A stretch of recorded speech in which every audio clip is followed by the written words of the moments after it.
Aujourd'hui, ces mystères sont encore inexpliqués. C'est surprenant, c'est mystérieux. Et c'est à ce moment-là qu'un bruit très étrange va être enregistré. Les clés du mystère sur Sud Radio. Vous avez entendu hier Yves Lignon nous raconter l'histoire de Stargate, expérience de vision à distance proposée par la CIA, dont les résultats ont été niés dans un premier temps par la CIA. Il faut dire que le bilan de l'expérience pouvait être dérangeant. Je vous rappelle d'ailleurs que si vous avez loupé des épisodes des Clés du mystère, les émissions sont podcastables sur le site internet sudradio.fr. Bonjour Yves Lignon. Bonjour Emmanuel. Alors cette histoire, Yves, que vous nous avez racontée hier, a duré 20 ans. Et alors au bout de 20 ans, qu'est-ce qui se passe? Qu'est-ce qu'on en fait? Elle a duré 20 ans dans le plus grand secret, forcément. C'était une expérience secrète. Résumons-nous. 1972, la CIA prend contact avec certains scientifiques en Californie. De 1972 à environ 1975, on fait des expériences préliminaires qui ne sont pas secrètes, celles-là. Nous avons donc pu en parler hier. À partir de 1975, la CIA, puis la DIA, l'organisme militaire, lance véritablement leur programme. C'est-à-dire qu'on sélectionne des personnes capables de vision à distance, de préférence des militaires, on est entre nous. Il semble que la première sélection a permis de trouver 400 personnes, puis qu'un second tri en est donné 6 seulement, et ce sont ces 6 sélectionnés qu'on enferme dans le Maryland, dans un fort, à Fort Meade, et qui pendant 20 ans vont expérimenter. Et alors là, pendant 20 ans, on ne sait rien. Oui. Ils sont dans le fort. Alors de temps en temps, il y a des fuites, évidemment, parce que parmi les 6, il y en a un qui se retire. Donc il parle à sa famille, il y a quelques échos. Mais on ne sait pas grand-chose, vraiment. Les fuites les plus importantes, donc, n'apparaissent qu'en 1995. Et là, il y a des journalistes qui disent, mais enfin, qu'est-ce qui se passe dans ce fort? On nous dit que c'est un truc secret, de temps en temps on nous dit que c'est fermé, puis après on dit que ça recommence. Bon, des journalistes qui commencent à enquêter, et la première chose que découvrent ces journalistes, c'est que toutes ces amusettes coûtent fort cher. Ouais. Et vous savez qu'aux États-Unis, le citoyen moyen, au fin fond du Nebraska, n'aime pas beaucoup que l'État fédéral dépense son argent pour rien. Donc, il y a des demandes d'enquête et finalement, la CIA est obligée de lâcher certains documents, de les remettre à une commission scientifique qui va faire un bilan. Maintenant, on ne sait pas si la CIA a tout donné. Oui. Mais enfin, il y a une partie des documents qui ont été rendus publics. Alors, sur ces documents rendus publics, qu'est-ce qu'on apprend? D'abord, on apprend quels étaient les buts de l'expérience. Qu'est-ce qu'on demandait, si vous voulez, aux médiums enfermés dans leur fort? Eh bien, on leur demandait essentiellement de trouver des emplacements de camps de terroristes, de trouver des emplacements d'usines construisant des prototypes, par exemple des prototypes d'avions ou des prototypes de sous-marins, qu'on leur demandait aussi de trouver à quel endroit se cachaient des personnes à qui les États-Unis voulaient du bien, comme un certain colonel Kadhafi. Et il est possible que le fameux bombardement de la Libye, quand des avions américains ont traversé, ou on ne sait pas trop s'ils ont survolé la France, il est possible qu'en tout cas là, on a cherché à assassiner Kadhafi, que ça ait un rapport avec ces expériences. Voilà ce qu'on leur demandait. Bon, essayez de nous trouver où se cache Kadhafi. Essayez de nous parler de tel prototype de sous-marin dont nous savons qu'il est en projet. Essayez de nous dire si des terroristes qui sont dans telle région du globe disposent de rampes de lancement de missiles. Alors le bilan, on va le dire en 2 mots, très brutal. Premièrement, ça marchait. Et deuxièmement, ça n'était malheureusement pas plus efficace que les méthodes classiques d'espionnage. Alors, je vous donne un exemple. À propos du sous-marin, c'est très significatif. Donc la CIA soupçonne les Russes de mettre au point quelque part un sous-marin.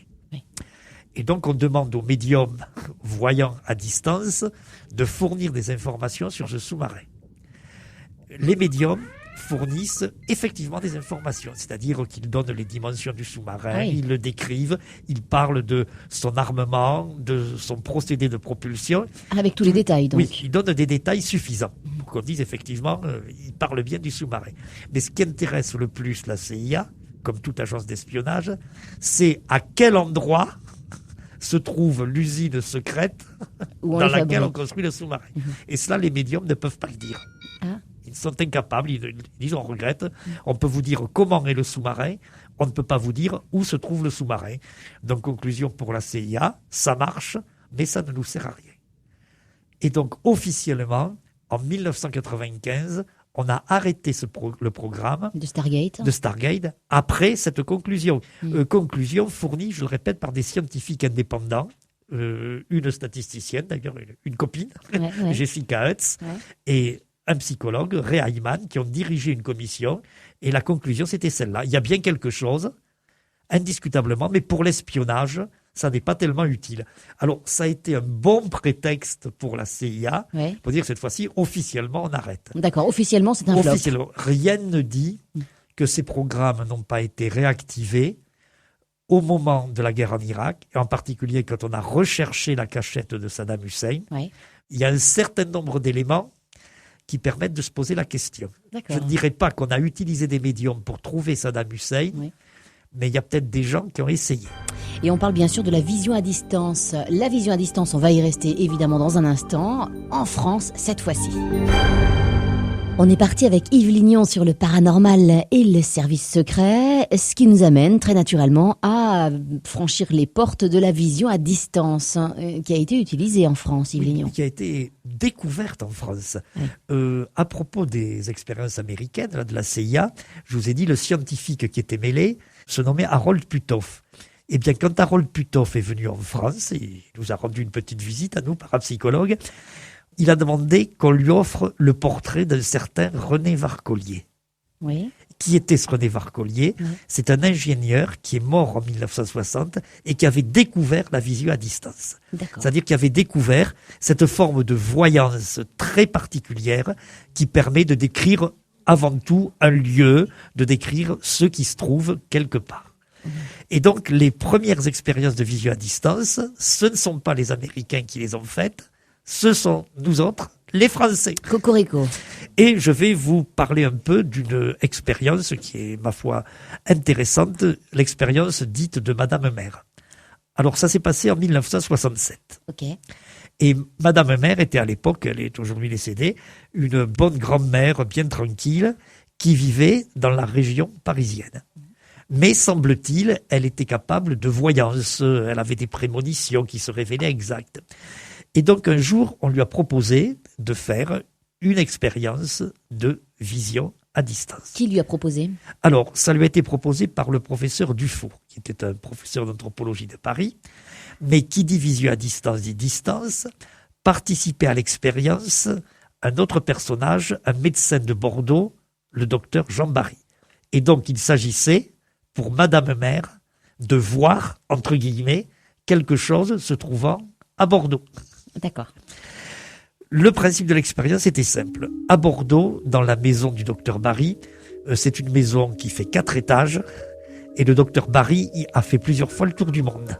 Donc, vous voyez de quoi elle peut être remplie. De tous les souvenirs, évidemment. Une personnalité bordelaise, un joueur de football célèbre, le maire de l'époque, M. Chaban-Delmas, venait à une date fixée et tirait au sort, choisissait un objet dans le caravansérail du docteur Barry. Cet objet était photographié. On envoyait la photo au professeur Dufour à Paris. À la même heure, Madame Mère dessinait l'objet. Et elle envoyait le dessin au professeur Dufour aussi. Et puis le professeur Dufour, alors tout ça se passait par la poste. C'était avant l'Internet, après les pigeons voyageurs, mais avant l'Internet. Et donc, le professeur Dufour ouvrait les 2 enveloppes, il pouvait comparer la photo et le dessin. Et le constat était? Le constat était extraordinaire. Alors je précise que Madame Mère ne connaissait pas le docteur Barry et qu'elle n'est même jamais allée à Bordeaux. Alors le constat, j'en aurai des dizaines, nous n'allons pas y passer l'après-midi. Je vous prends un exemple. Un jour, c'est un représentant de la chambre de commerce qui vient chez le docteur Barry. Et alors il tourne, il passe devant les étagères. Qu'est-ce que je vais choisir? Finalement, il hésite entre un Bouddha et une sculpture sénégalaise qui représente un oiseau. D'accord. Et finalement, il choisit le Bouddha. et Madame Mère a dessiné l'oiseau. Ah oui, ça c'est extraordinaire. Vous voyez, et ça va dans le sens de ce que je vous disais tout à l'heure à propos des expériences de la CIA. Ça marche, mais peut-être pas comme on voudrait. Autre exemple, toujours à propos de Bouddha. Là, le 10 août, c'est une infirmière responsable d'un service à un hôpital qui choisit. Et elle choisit encore un Bouddha. Mais ce Bouddha, il a quelque chose de particulier. Vous savez que le Bouddha est souvent représenté assis sur une fleur de lotus. Oui, souriant ou pas. Voilà, il a été ramené, ce Bouddha, d'Asie par le docteur Barry. Il y a eu un petit accident, la fleur de lotus a disparu. Oui. Madame Mère dessine le Bouddha sans la fleur. Sur sa fleur de lotus. Et elle ne dessine pas un tournesol ou de la glycine. Oui, oui. Et ainsi de suite. Un jour, le docteur Barry vient d'acheter un teckel, un chien. Et le teckel a un logement provisoire. Il est dans un cajot de légumes. Oui. Et la personne qui doit choisir l'objet ne vient pas ce soir-là. Le docteur Barry est ennuyé, dit « Tiens, on va envoyer à mon collègue Dufour la photo du teckel dans sa corbeille. » Madame Mère a dessiné un chien dans une corbeille, dans un cajot, véritablement. C'est surprenant, oui. Nous n'avons pas l'image, mais moi je les ai vus, tous ces documents, véritablement dans un cajot, et ainsi de suite. Alors je ne peux pas, je vais m'arrêter après, c'est promis, passer la plus belle. Un jour, c'était très exactement le 31 août 1967, le visiteur choisit un fossile. Vous savez, ces espèces d'escargots qu'on trouve, qui ont des milliers d'années d'existence derrière eux. Et Madame Mère a dessiné une faucille. Une faucille ? Une faucille, alors que la cible, c'était un fossile. Ça alors... Donc elle a fait en plus un jeu de mots. Elle a fait un jeu de mots. Elle a fait un jeu de mots parapsychologique. Ça alors, c'est extraordinaire. Ben oui. C'est même surprenant. Oui, c'est d'une manière, intéressant du coup comme expérience. Oui, parce que erreur. Elle avait senti, à défaut de voir l'objet, la substantifie comme moi. Ouais, c'est ça. Elle a dessiné une faucille, mais la faucille est courbée, tout comme le fossile est rond, un peu comme une coquille d'escargot. Alors je pourrais vous en raconter toute l'après-midi. Ça a duré 6 mois. Ouais. Ça a marché chaque fois. Alors qu'est-ce qu'on en fait évidemment de ces gens, de ces médiums qui voient à distance? C'est ce qu'on va voir dans un instant. Paranormal, phénomènes étranges, histoires fantastiques, les clés du mystère sur Sud Radio. On a été stupéfait, Yves Lignon, avec cette histoire extraordinaire de Madame Mère, donc qui est décédée aujourd'hui et qui a vu des choses incroyables en 1967. C'était la vision à distance. Alors qu'est-ce qu'on en fait justement de ces médiums qui voient à distance? Est-ce que ça peut vouloir dire que ils peuvent retrouver des gens disparus? Il paraît naturel d'y penser, puisqu'ils peuvent voir ce qui est situé loin d'eux. Pourquoi ne trouveraient-ils pas une personne disparue? C'est un sujet délicat. Et là encore, je vais vous donner un exemple. Ça a été expérimenté. J'ai fait moi-même une expérience avec une dame qui vit à Toulouse, qui est une voyante, que j'étudie depuis des années, qui se nomme Yolande de Châtelet. Donc Yolande de Châtelet, je l'ai testée en tant que voyante au sens strict, si vous voulez. Je lui ai fait faire des expériences, des objets cachés, des choses comme ça. Bon, un jour, je reçois un coup de téléphone d'un gendarme, d'un brigadier de gendarmerie, qui me soumet un cas de personne disparue. Et il me dit, est-ce que vous pourriez essayer de faire quelque chose? Je n'avais jamais demandé à Madame de Châtelet de faire comme ça de la recherche de personnes disparues, de la visu à distance. Mais je dis, tant pis, on essaie. On va essayer. Et Madame de Châtelet me dit, c'est très simple, d'abord, elle me fait vraiment de la voyance. Elle me dit, cette personne est représentante de commerce. Oui, c'est exact. Elle a participé à une réunion avec des collègues dans le Gers, c'est exact aussi, le gendarme me l'avait dit. Et puis après la réunion, après le repas en commun, chacun est parti de son côté, et c'est là qu'elle a disparu. Et tout ça, le gendarme me l'avait déjà dit. Donc déjà, elle me faisait de la voyance. Je dis maintenant, la question de l'enquêteur, c'est où est-elle? Qu'est-ce qui se passe? En quoi Qu'est-elle devenue? Qu'est-elle devenue? Et là, Madame de Châtelet me dit, eh bien c'est très simple, elle était sur une petite route, elle a manqué un virage, il y avait des bouquets de roseaux, en dessous un ruisseau un peu sec, et la voiture est sortie de la route, elle est tombée, elle est derrière ces roseaux, et la pauvre jeune femme s'est tuée, et évidemment, comme la route est peu fréquentée, qu'il y a les roseaux, on ne voit pas la voiture. Moi, tout fier, je reprends le téléphone, j'appelle la gendarmerie, je dis écoutez, puis Madame de Châtelet, je la connais. En plus, au début, elle m'a fait de la voyance, puisqu'elle m'a donné le dossier sans que je lui en parle. Voilà ce qu'elle me dit sur la disparition. Petite route, bouquet de roseaux, voiture en contrebas. Et rivière asséchée. Ouais, et rivière asséchée. Et j'étais très fier de moi. Et le gendarme me répond, merci, mais mon pauvre monsieur, qu'est-ce que vous voulez qu'on en fasse si vous ne dites pas où se trouve ce bouquet de roseaux? Alors, l'enquête a duré plusieurs jours, et effectivement, on a bien trouvé la voiture avec le corps à l'intérieur, parce qu'on a ratissé systématiquement. On a cherché tous les bouquets de roseaux, si vous voulez. Mais c'est effectif. Madame de Châtelet avait parfaitement décrit les circonstances de l'accident, mais ce dont le gendarme avait besoin, c'était le lieu de l'accident. Et ça, le lieu de l'accident, elle ne me l'avait pas donné. Donc, dans cette expérience-là, Madame de Châtelet m'a confirmé à la fois qu'elle était voyante, mais ça je le savais déjà, qu'elle pouvait faire de la visio à distance, et elle a confirmé aussi malheureusement que la visio à distance pour la recherche des disparus, ça marche tant bien que mal. Oui, elle a ses limites. Ça a ses limites. Forcément. Expérience évidemment incroyable. Autre expérience incroyable dans un instant, l'histoire, la réussite devrait-on dire, d'une radiesthésiste amateur. C'est encore une affaire de personnes disparues. Yves Lignon, vous êtes donc parapsychologue. On parle d'expériences surprenantes de vision à distance qui pourraient aider la recherche de personnes disparues. On a parlé, c'est vrai, de voyance à distance. Parlons maintenant de radiesthésiste. Je crois que vous avez une belle histoire à nous confier. Oui, c'est une très belle histoire, mais qui va d'ailleurs confirmer ce que nous disions tout à l'heure, à savoir que, indiscutablement, dans les cas de personnes disparues, la voyance, sous la forme de vision à distance, peut contribuer au progrès de l'enquête. Mais il est extrêmement rare que la voyance permette d'aboutir. Oui, l'aboutissement total. Il faut bien, surtout pour ceux qui nous écoutent, faire la nuance. Il est certain que la vision à distance est utile, mais ce n'est pas elle qui, en général, permet de conclure. Il y a cependant des exceptions. Et là, c'est une expérience, plutôt un dossier sur lequel je n'ai pas enquêté moi-même, qui m'a été rapporté par un professeur de philosophie d'Apt, dans le Luberon. Oui. Et c'est une très belle histoire.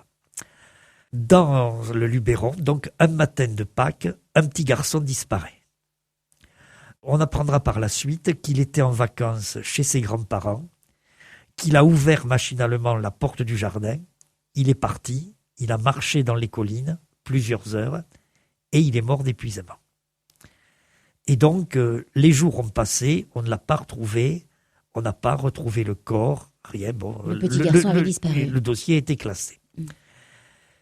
Et dans le lycée où travaille ce professeur, il y avait une dame, une employée de service, qui était connue pour jouer à la radiesthésie. Alors qu'est-ce qu'on appelle radiesthésie? Alors la radiesthésie, vous savez, c'est le pendule, c'est le professeur Tournesol, encore un peu plus à l'ouest. La radiesthésie, c'est une forme de voyance. Ça revient à chercher des choses par l'intermédiaire du pendule. C'est le pendule qui se met en mouvement, et le radiesthésiste interprète les mouvements comme étant des réponses aux questions. Alors, cette dame, elle pratiquait la radiesthésie véritablement en amateur. C'est-à-dire que pour elle, c'était un jeu. Un loisir. Un loisir, si vous voulez.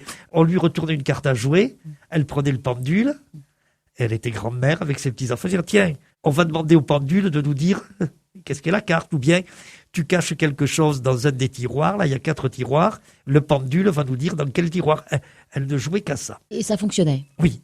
Alors au point que quand le petit garçon a disparu, que comme toujours des radiesthésistes, des voyants plus ou moins sérieux se sont mobilisés, on lui a demandé à elle. Et elle a dit non.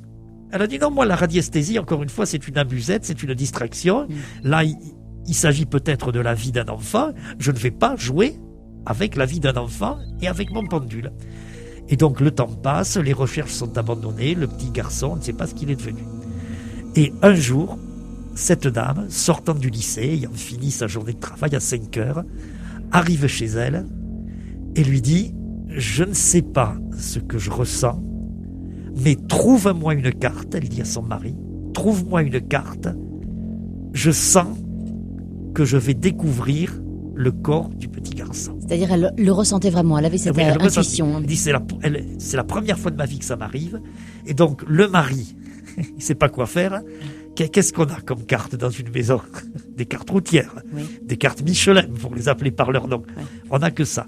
Donc il sort une carte Michelin, elle met son pendule au-dessus de la carte Michelin, ce qu'elle n'avait jamais fait. Encore une fois, elle n'avait jamais fait une recherche sur carte. Elle met son pendule au-dessus de la carte Michelin. Et puis au bout d'un moment, elle marque un point du doigt et elle dit à son mari, tu peux aller chercher les pompiers, il est là. Et effectivement, on a bien trouvé le corps du petit garçon là où elle l'avait indiqué.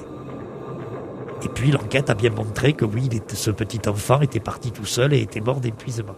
Mais elle l'a fait une fois, et une seule fois. Et depuis, elle continue de s'amuser avec son pendule, mais quand il y a évidemment des cas de personnes disparues, on a tendance à le lui soumettre parce que sa réussite a été un peu connue, et elle refuse toujours. Oui. Elle veut rester amateur. Elle veut rester amateur, et puis elle ne sait pas ce qui s'est passé cette fois-là. Alors justement, quel est le rapport des policiers face à ces médiums, radiesthésistes, etc. C'est ce qu'on va voir dans un instant. Sud Radio, les clés du mystère. Et avec Yves Lignon, nous parlons de personnes disparues cet après-midi. Les médiums qui voient à distance peuvent faire quelque chose, les radiesthésistes aussi, on l'a vu il y a un instant. Mais alors, est-ce que la police est ouverte à ce genre étrange, autant le dire, Yves Lignon ? Il y a, Emmanuel, beaucoup de rumeurs.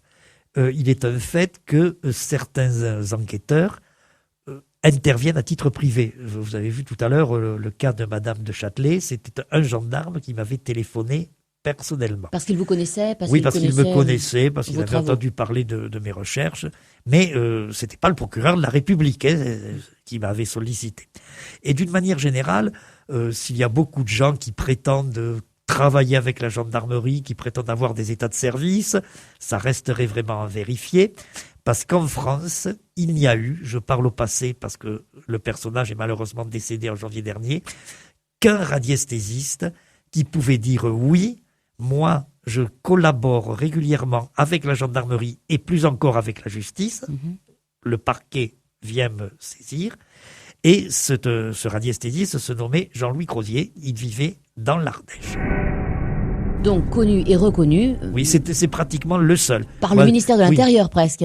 Pas par le ministère, mais par les fonctionnaires dépendants du ministère. D'accord. Et il avait des dossiers très épais, il ne faisait que ça. C'était son activité à plein temps, la recherche des personnes disparues.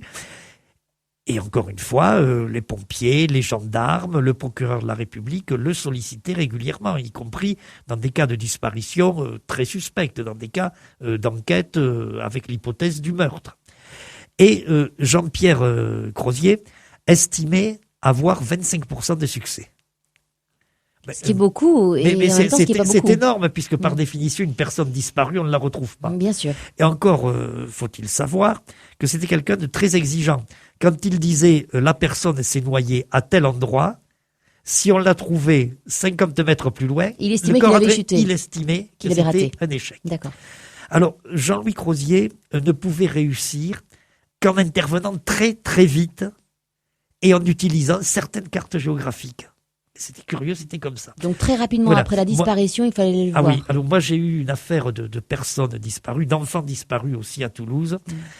C'était une famille qui vivait sur une péniche, le canal du Midi, et un petit garçon, de nouveau, a disparu une après-midi, et il est probable qu'il s'est noyé. On m'a demandé d'intervenir. J'ai très vite appelé Jean-Louis Crozier. Il m'a dit, il me faut absolument telle carte de l'IGN. Nous nous la sommes procurée, nous l'avons envoyée par Chronopost. Il l'a eu le lendemain. Et je crois que je me souviendrai toute ma vie de sa tristesse dans la voix quand il m'a dit « J'ai déplié la carte et j'ai senti que c'était trop tard, que je ne trouverais rien. » Ça ne marchait que comme ça. Mais il a fait des choses extraordinaires, je le disais, dans des affaires criminelles. Alors on peut évidemment pas trop en parler, parce que ce sont des affaires criminelles, mais je pense que son plus bel exploit, ça a été de retrouver un randonneur perdu dans la montagne corse. Oui. Il a dit, il est là. On est allé chercher et effectivement, il attendait. Il attendait. C'était ça, Jean-Louis Crozier. Et c'était par ailleurs un homme extrêmement sympathique, comme tous les vrais médiums. C'est un bon critère, vous savez, pour faire la différence entre les vrais médiums et les faux. Beaucoup de chaleur humaine, de désintéressement. Moi, quand je lui ai téléphoné, je dis, Jean-Louis, un petit garçon a disparu, la carte, il m'a dit, que la carte arrive, ce sera toutes affaires cessantes. Et après, quand il m'a dit au téléphone, la carte est arrivée trop tard, il était vraiment désespéré. Alors Jean-Luc Rosier a disparu donc au mois de janvier dernier. Oui, au mois de janvier dernier. Il y en a un autre À en ma France connaissance, il n'a pas de successeur. À ma connaissance, les gens qu'on voit de temps en temps dans certaines émissions de télévision et qui crient haut et fort qu'ils sont « Je radicalisés. travaille avec la gendarmerie, Ah oui. etc. » Le cri peut être un peu trop haut et un peu trop fort. Mais Yves Lignon, est-ce que finalement, oui ou non, on peut faire confiance à un médium ou à un radiesthésiste ? Bah tiens, vous nous répondrez dans un instant. On parle de paranormal, on a commencé la semaine en parlant de paranormal et de services secrets, on a abouti sur la vision à distance et puis la radiesthésie et par voie de conséquence les personnes disparues, est-ce qu'on peut les retrouver ? On a vu que oui, effectivement, il y avait quand même des personnes troublantes. Est-ce qu'en cas de disparition, Yves Lignon peut quand même faire confiance à un voyant ou un radiesthésiste au jour d'aujourd'hui ? C'est un vrai problème, Emmanuel. Puisque effectivement, dans un cas de disparition, d'abord les voyants et les radiesthésistes n'arrivent pas tout de suite, bien entendu. Ils n'arrivent que quand l'enquête de police donne l'impression de piétiner. C'est-à-dire au bout de quelques jours, Au bout voire de quelques jours. semaines. Alors à ce moment-là, évidemment, tout le monde s'abat. Alors parmi ces voyants et ces radiesthésistes qui arrivent, qui disent mais moi j'ai des idées, moi je vais vous rendre service, il y a évidemment une majorité de charlatans et il y a des gens sincères. Mais le fait que ces gens-là soient sincères ne signifie pas qu'ils soient capables de retrouver la personne disparue. Alors tout ça, ça commence par faire une grosse pression sur les enquêteurs. Ça les perturbe, c'est déjà une mauvaise chose. Oui. Moi, d'une manière générale, je crois qu'il faudrait que ce soit un peu piloté, si vous voulez. Autrement dit, qu'il y ait des scientifiques pour superviser tout ça, pour écarter d'entrée telle offre de service. Dire soit c'est un charlatan, soit c'est une personne qui s'illusionne. Et puis, pour au contraire, regrouper par exemple les voyants, les radiesthésistes, dont scientifiquement on sentirait qu'ils sont capables de quelque chose, et faire ce que les Américains et la police de Los Angeles d'ailleurs appellent un pooling, c'est-à-dire regrouper les informations comme ça. Nous avons au laboratoire de parapsychologie de Toulouse un travail sur ça qui se fait en ce moment à propos d'une affaire criminelle et comme ça nous recoupons des informations de voyants. Mais bon, je vous en dirai pas plus, ne serait-ce que parce qu'on aura les conclusions que dans 6 mois ou dans 1 an. Mais d'une manière générale, moi je ne suis pas opposé à ce que des voyants collaborent avec la police.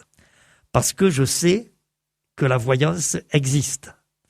Mais je suis opposé à ce que ça se fasse dans le plus grand désordre, à ce que n'importe quel charlatan, comme ça s'est vu, soutire de l'argent aux familles dans la peine, importune les enquêteurs, alors qu'il n'est qu'un charlatan. Voilà, dès lors qu'il y a un rapport d'argent, de toute façon, il faut écarter tout de suite cette personne-là. Bien entendu. Je le disais tout à l'heure à propos de Jean-Luc Rosier, ce qui caractérise le vrai voyant, c'est avant tout le désintéressement.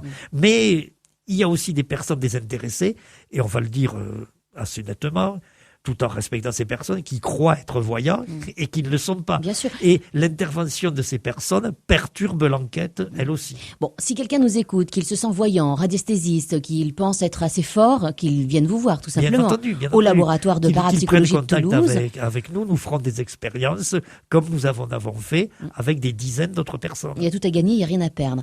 C'est très bien. C'était très très intéressant. Encore une fois, bien sûr, on vous donne rendez-vous demain à partir de 13h30. Si vous avez loupé une émission d'Yves Lignon, n'hésitez pas, vous pouvez la podcaster, voire les podcaster sur sudradio.fr. À demain. 13h30, 14h30, les clés du mystère sur Sud Radio.